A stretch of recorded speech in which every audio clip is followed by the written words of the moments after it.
Good day, grade 11 learners. Our topic for today is the role of nutrition in health and physical activities. Firstly, we're looking at a balanced lifestyle. What is meant by having a balanced lifestyle?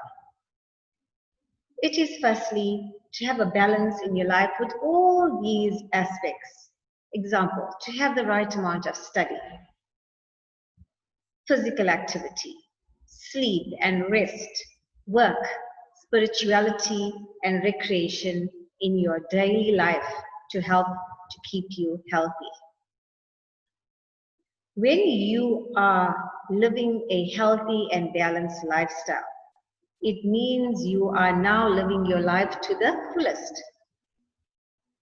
A balanced diet is essential to improve your fitness and to keep your body healthy. And those of you that participate in physical activity, you need to pay more attention to your nutritional needs and what you are eating and consuming, because your body will actually need more than a normal person. Eating without exercise is unhealthy for your body, and so is exercising without eating. Okay, we're now looking at what is health. Right. If you are not getting any sicknesses or any diseases, it does not mean that you are perfectly healthy. Being in a state of complete health means there's a balance between your mental, physical, and social well-being. All these things are intact. A balanced and healthy lifestyle means you prevent diseases. Okay, how do we prevent diseases, boys and girls? One of the main ways we can prevent diseases is by avoiding risky behavior and risky situations, especially when we are influenced by our friends and our peers. We can also eat nutritious foods, we can stay physically fit, we can feel emotionally well, socially accepted and accepting, and we can feel spiritually well. That is what a balanced and healthy lifestyle means. Okay, now we're moving on to task 7, which is in your booklets, and I have put down the answers for you, but we will just discuss a few of these keywords before we move on to the next aspect. So we're looking at, firstly, fats. Okay, when we look at fats, if you eat too much of fats, you can become overweight, you can become obese, and this can lead to health problems. However, your body does need some fats every day. Why? Because fats is our source of energy. Where do we find fats? We find them in oil, butter, meat, fish, nuts, etc. So your answer there is C. Moving on to proteins. Okay, proteins, people, it helps to build and repair your muscle, and it's very important for us to eat protein on a regular basis. And foods that have protein is your meat, your fish, your eggs, sardines, etc. So your answer there is F. Right, kilojoules, number 3. A kilojoule is actually a measure. It's a measure of how much of energy food provides to your body. The food label, which I'm sure you have seen at the back of any product, whether it's a packet of chips or biscuit or juice, you'll find a food label at the back of that product. And when you look at that label, it will tell you how many kilojoules are in one serving of that particular food item that you are eating. So the answer there is B. It's a measure of how much energy food provides for your body. Okay, moving on to number 4, fiber. Fiber, basically, it helps you to feel full. It doesn't have many calories, keeps you feeling full for a longer time. And it also keeps your digestive system healthy. So the answer there for fiber is A, it helps to keep your digestive system healthy.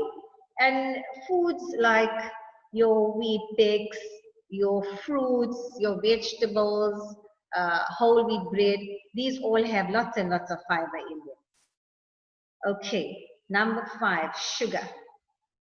These are found in most foods, and lots of us do not follow this, but it's advised to only consume 1 teaspoon of sugar a day, simply because every food that we eat has sugar in it, or nearly every food that we eat has sugar in it. Okay, we're looking at vitamins and minerals. Yogurt, milk, these are all good sources of calcium. Fruit contains vitamin C, and vitamin C helps to reduce damage to cells, especially those athletes that are doing strenuous activity. Calcium again helps with your bone to maintain bone and muscle. So vitamins and minerals is D, and these are examples like calcium and iron. Okay, moving on to the last one, carbohydrates.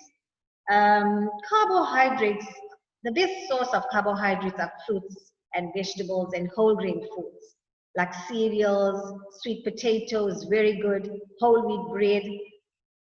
However, people, if you eat too much of carbohydrates, and you do not burn it out, and how do we burn it out? By doing some sort of physical activity.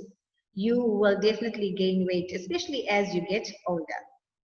So carbohydrates is G. It's an important energy source. Example, pasta, rice, bread, etc. We all need it, but at the same time, we have to limit our intake, especially if we are not physically active. Okay, now we're moving on to our case study, which is in your booklets. I have put the answers for you. You can mark your work, or we can discuss it, and then you can go back to your booklets and correct your work. Okay, this case study was based on a research that revealed why pot bellies could kill you and why it's unhealthy to eat so much of fats.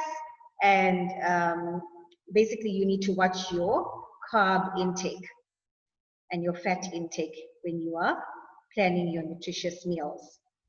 So number 1, which is the most dangerous fats of all fats? So we have saturated and unsaturated fats. Unsaturated fats are the good fats that we find in olive oil, etc. Saturated fats are the bad fats. Okay. Number 2, name one product or food where you would find this type of food. So we will find it in lots of junk food, in our fried chips, in our biscuits, our chocolates, etc. Okay. Number 3, name 2 diseases that are linked to poor eating and a lack of exercise. We are saying diabetes, we're saying hypertension, which is also known as high blood pressure, and obesity, obviously, where you are very overweight and this causes you to get sick. Number 4, why is exercise important? How does it benefit the body and the mind?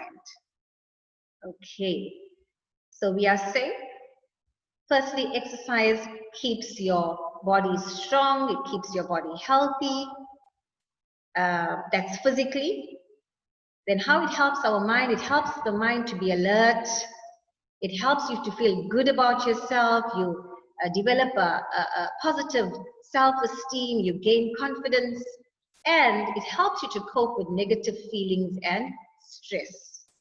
Okay, and all of us do experience some sort of negative feelings and stress throughout our lives. Right, number 5. Why is it sometimes difficult for people to stay fit? Okay, if you look at adults, lots of times adults say they are working long hours, they don't have enough time, they need sleep, they need rest. So you find that this discourages them from having a workout or going to the gym. Lots of times we have bad company or friends that influence us to engage in wrong or risky behavior. Okay, instead of going to the grounds to play a game of soccer, you'll find us going to a club or going to hang out with our friends and engaging in some sort of risky behavior. Our environment sometimes is unsafe, so you find our parents do not allow us maybe to go onto the road and cycle, or to go and play a game of soccer with our friends at the grounds. So that sometimes discourages us. And yes, sometimes we don't have support and motivation from ourselves, maybe, sometimes from our friends or parents. So we also just lose that motivation to get out there and do some sort of physical activity. Number 6, make a list of 5 simple things that you can do to maintain fitness. Okay, I put down skipping every day. This is easy. Even if you don't have a rope, you can use an imaginary rope and just skip or do star jumps for about 5 or 10 minutes just to elevate your heart rate. You can do this in your lounge, in your passage, in your bedroom. It's just something to elevate your heart rate and to get some sort of physical activity. Brisk walking, people, where you're moving your arms very briskly, very fast. This can be done around your house. It can be done on the grounds. It can be done on the road for about 20 to 30 minutes, 3 times a week, every alternate day. It's very good. Those of us that have an opportunity to run or to jog, whether it's on the treadmill, on the road, on the grounds, that's an excellent form of keeping your fitness. Helping around the house, doing household chores, gardening, out there with your spade, with your hoe, with your bucket, that's also an excellent form of keeping fit and keeping physically active. And lastly, dance or aerobic workouts, or strength training workouts that you normally find on YouTube videos, or some of your DSTV channels, catch-up channels have some workouts. That's also an excellent way of keeping fit and active and maintaining some sort of fitness. Okay, thank you, dear boys and girls. We will meet again for our next lesson in the new week.